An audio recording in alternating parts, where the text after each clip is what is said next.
Have you ever been confused by English questions? Today, we are mastering a tricky grammar rule together.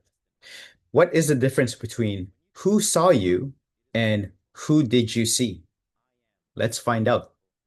It all comes down to whether you are asking about the subject or the object of the sentence.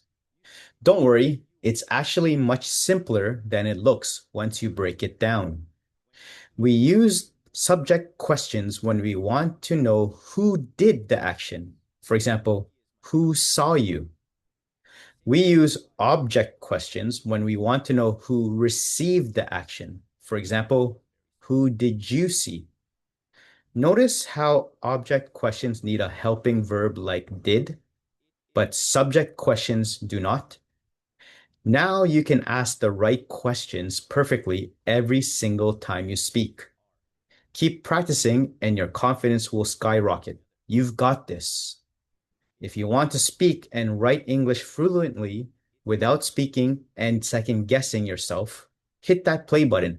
Subscribe to the channel for more fun, bite-sized, and stress-free English lessons every week.